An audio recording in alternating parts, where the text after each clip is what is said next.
IDTV మన ఉనికి మన వాణి. నమస్తే. వాహనదారులకు తెలంగాణ ప్రభుత్వం షాక్ ఇవ్వబోతోంది. ఏప్రిల్ 1వ తారీఖు నుంచి మీ వాహనాలు రోడ్డు మీద తిరగాలి అంటే మాత్రం ఖచ్చితంగా ఈ రూల్స్ పాటించాల్సిందే. ఏప్రిల్ 1 నుంచి కొత్త రూల్స్ అమల్లోకి రాబోతున్నాయి. బాస్, ఇంతకు ముందులాగా చలానాలు కట్టినప్పుడు చూసుకుందాంలే, వేసినప్పుడు చూద్దాంలే, ఉంటే ఉన్నాయిలే అని అనుకుంటే మాత్రం ఇక చెల్లుబాటు కాదు. సంవత్సరంలో మీ వాహనం మీద 5 చలానాల కన్నా ఎక్కువగా ఉంటే మాత్రం ఆ చలానాలను 45 రోజుల్లోపు చెల్లించకపోతే మాత్రం మీరు ఎక్కడైనా వాహనం పట్టబడితే ఆ చలానాలను కనుక గుర్తించే మాత్రం మీ లైసెన్సు అలాగే మీ పేపర్స్ను సీజ్ చేస్తారు. 45 డేస్ లోపు కనుక చివరి అవకాశంగా ఉన్న చలానాలను మాత్రం మీరు కంప్లీట్ అంటే పూర్తిగా కూడా చెల్లించకపోతే మాత్రం మీ వాహనాలు తిప్పకుండా ఇంట్లో దాచుకున్నా సరే ఆటోమేటిక్గా మీ డ్రైవింగ్ లైసెన్స్ అలాగే మీ వాహనం కూడా సీజ్ అవుతుంది.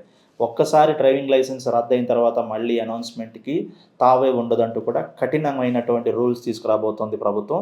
ఏప్రిల్ 1 నుంచి ఇప్పటి వరకు కూడా చాలాసార్లు అనౌన్స్మెంట్ చేసింది చలానాల విషయంలోనూ, లేకపోతే కనుక డ్రైవింగ్స్ లైసెన్స్ విషయంలోనూ, లేకపోతే ట్రాఫిక్ రూల్స్ విషయంలోనూ.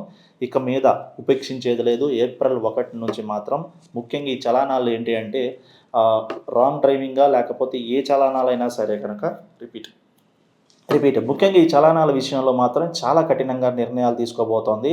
చాలామంది కూడా చలానాల విషయంలో అలాగే నెగ్లిజెన్సీ అన్న కేర్లెస్గా చలానాల విషయంలో కేర్లెస్గా ఉండటము, అవి కట్టినప్పుడు చూద్దాంలే లేకపోతే అవి అడిగినప్పుడు చూద్దాంలే అనటము, చాలా వాహనాల మీద కుప్పలు తెప్పలుగా చలానాలు పెరిగిపోవడంతో ఈ నిర్ణయం తీసుకుంది. 5 చలానాలకు మించి ఒక్క చలానా ఎక్కువ ఉన్నా సరే ఆ చలానాలను మీరు ఆటోమేటిక్గా 45 రోజుల్లోపు చెల్లించకపోయినా సరే మీ వాహనం రోడ్డు మీద తిరిగినప్పుడు పట్టుకున్నప్పుడు మాత్రమే ఎఫెక్ట్ కాదు.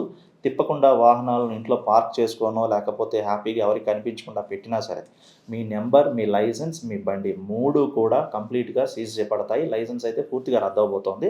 ఏప్రిల్ 1 నుంచి ఈ రూల్స్ మాత్రం ఖచ్చితంగా అమలు చేస్తామంటుంది తెలంగాణ ప్రభుత్వం.